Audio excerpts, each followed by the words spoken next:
أنا العبد الذي كسب الذنوب وصدته الأماني أن يتوب.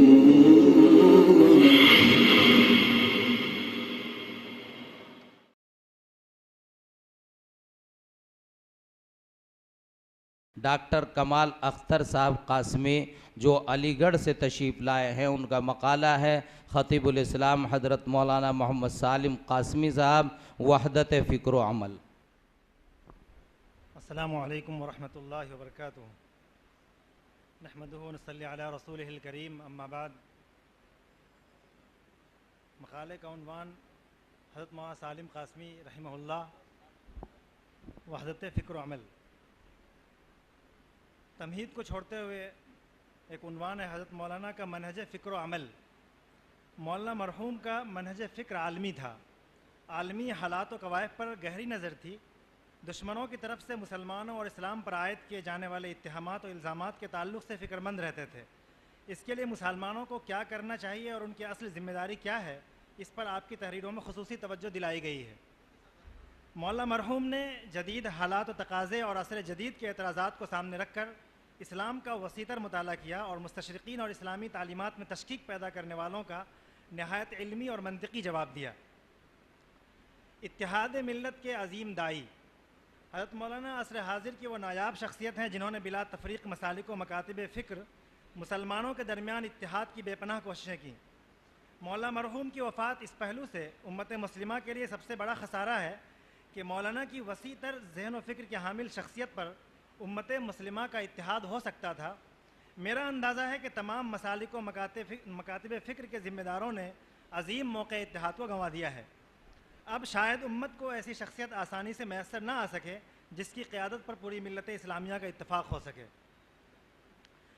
مولانا مرحوم کا مسلک و مشرب اور حضرت مولانا کا منہج فکر۔ مولانا مرحوم مسلکی وسعت رکھتے تھے، مسلکی غلو اور تشدد کے پرزور مخالف تھے۔ مسلک و مشرب کو ذوقی چیز مانتے تھے جس کا تمام ائمہ مجتہدین اور مفکرین کے احترام کے قائل ہونے کے ساتھ ساتھ غیر منصوص مسائل میں کسی بھی مجتہد کی رائے کو اختیار کرنے اور سابق امام کی رائے کو ترک کر دینے میں کسی قسم کی قباحت کے قائل نہ تھے۔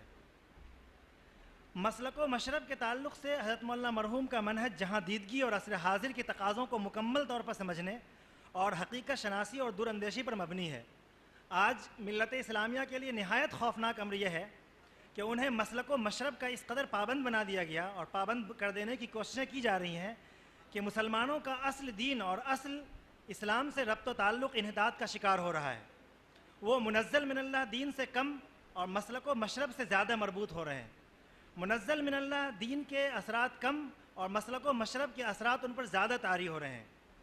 حضرت مولانا مرحوم نے بڑی بے باکی سے اس فتنہ کی تردید کی اور مسلک و مشرب کو ذوقی چیز بتاتے ہوئے مسلک و مشرب کی تبلیغ و اشاعت کو انحطاط کے نتیجے میں پیدا ہو جانے والا مرض قرار دیا۔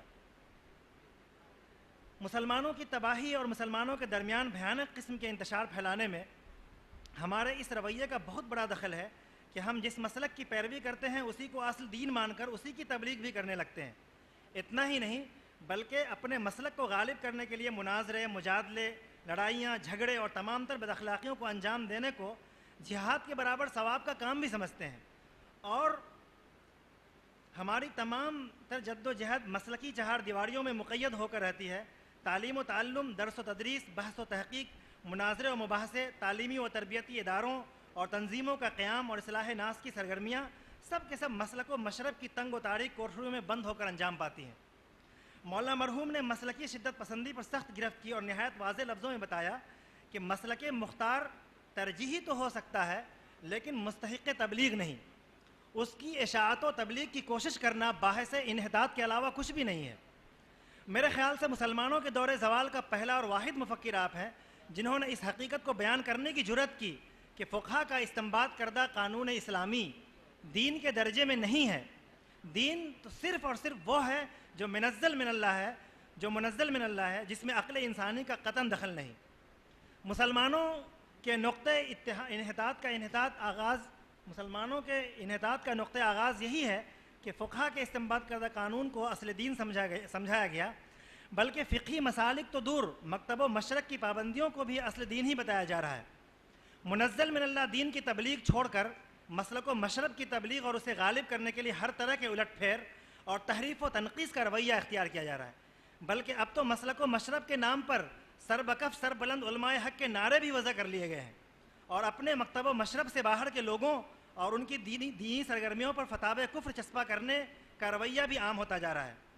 مولانا مرحوم نے دین اور مسلک و مشرب کے فرق کو واضح کرتے ہوئے بتایا کہ دین اصل ہے جس کی نشر و اشاعت تمام مسلمانوں کی ذمہ داری ہے، اور مسلک و مشرب ذوقی چیز ہے جس کی تبلیغ و اشاعت کی کوشش کرنا اللہ کی طرف سے نازل کردہ دین کے ساتھ کھلی ناانصافی ہے۔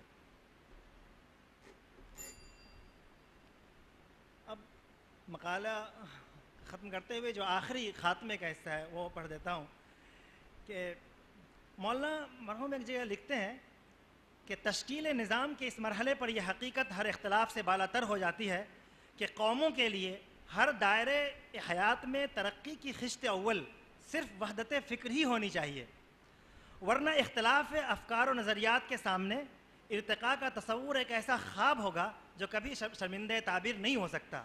ملت اسلام میں وحدت فکر پیدا کرنے کا واحد طریق اس کے سوا دوسرا نہیں ہو سکتا کہ ہر طبقہ ملت میں اپنے فقہ معین اور مسلک مختار کو ادنا درجہ میں بھی زیر تذکرہ لائے بغیر تبلیغ دین صرف دین منزل من اللہ کے لیے مخصوص ہو۔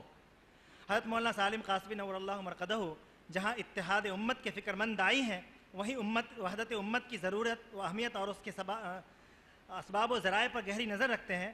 ان کی جہاندیدہ سوچ و فکر اور اصل اسلام کو گہرائی سے سمجھنے اور ملت اسلامیہ کے تئیں غیر معمولی فکر مندی، یہ ساری چیزیں مولانا کے اندر بدرجہ اتم موجود تھیں، اور ان امور میں مولانا مرحوم واحد اور لاسانی نظر آتے ہیں۔ ملت کی عظمت رفتہ کی واپسی اور ان کی سربلندی کے اسباب و ذرائع سے مکمل واقفیت رکھتے ہیں۔ کاش مولانا کی قیادت میں اتحاد امت کی عملی اور مخلصانہ کوشش کی جاتی تو آج ملت کی تقدیر کچھ اور ہوتی۔ اب ان کے افکار و نظریات ہمارے درمیان موجود ہیں، ان کا سہارا لے کر ہم اس میدان میں خاطر خواہ کوشش کر سکتے ہیں۔ جزاکم اللہ خیرا وآخر دعوانا۔